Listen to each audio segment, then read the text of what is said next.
Welcome to this another class of linguistics, and today we are about to start a new topic, that is classification and description of speech sounds, and we will be dealing with consonants. Now we've already done vowels, and I think it's quite simple to understand. It's clear, nothing difficult in this. Now let's see what happens, how we understand the consonants, how do the consonants work. And as you already know that both the vowels and the consonants are integral. I mean, they work parallelly when we need to understand the sounds. So we just don't have to get worried about understanding. It's very simple. It's just the magic. It's kind of a game where we can differentiate and can understand.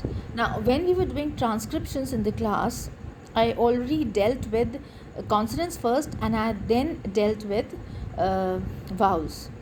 So that, and I dealt the simple things. So consonants basically, as you all know, there are 24 consonants in English speech sounds, and I gave you the symbols also in the class. So there are few consonants like you have sh, you have ch, you have j, you have zh. These sounds, you have typical symbols th and the. Otherwise, the rest of them m, n, f, l, t, v, y. These are not much complicated, as the alphabet indicates. So now let's come to the consonants. Now we've already seen the production of speech sounds, and we've also understood what is airstream mechanism. And we've also dealt with the lung air, how the organs are responsible for converting the lung air into the speech sound before it escapes out into the atmosphere. Now, if we talk about the prolonged s and the z and the f sound and the prolonged v sound, we see at once two things. Now, here it's explained that if we focus on the prolonged s, then prolonged z, prolonged f, and prolonged v, we see at once, what do we see?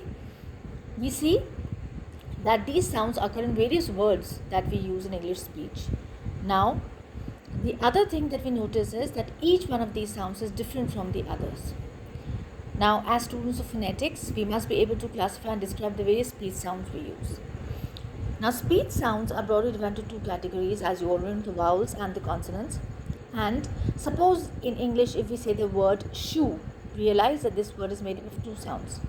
One represented by sh and the other represented by the letter u. Now here I am not talking about syllables. Okay, please don't get confused.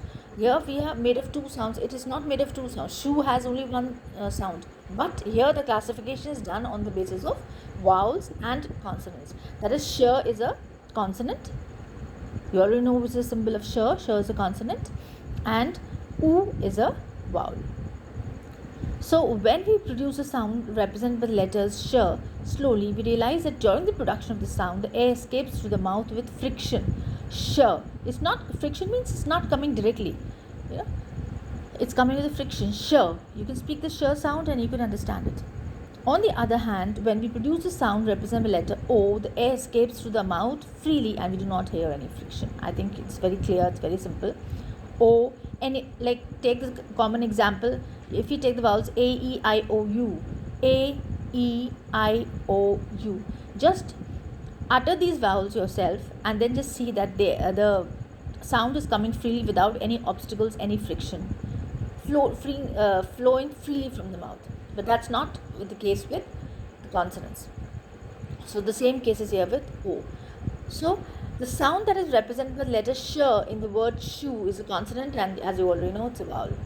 Now, all sounds during the production of which we hear friction are consonants, but not all consonants are produced with friction.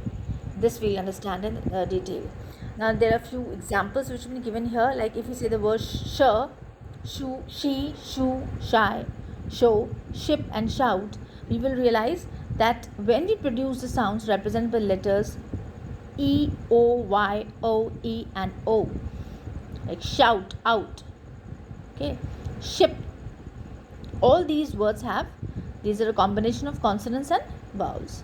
So the air escapes through the mouth freely without any friction. All the sounds are therefore vowels, but each of them sounds differ from one another.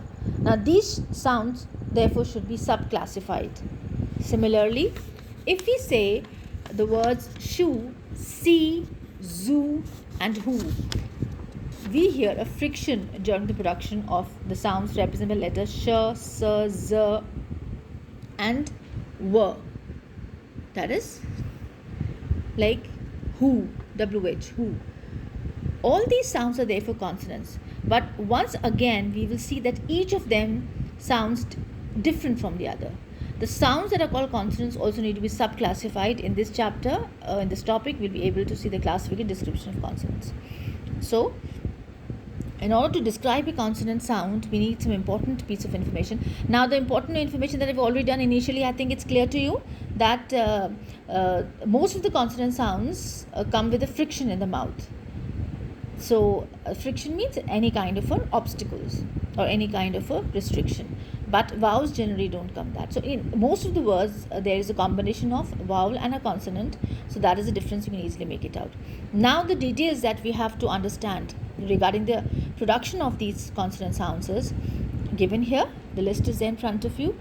First is the airstream mechanism. The second is the state of the glottis that we already done, the position of the glottis in the production of speech sounds in the vowels. Then the position of soft palate that we already done. I explained to you what is soft palate and hard palate in the mouth. Then the active articulator, the passive articulator, and the stricture involved.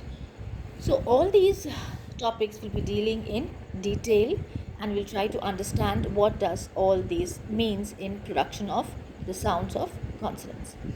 Now the first one is the airstream mechanism that we've already done.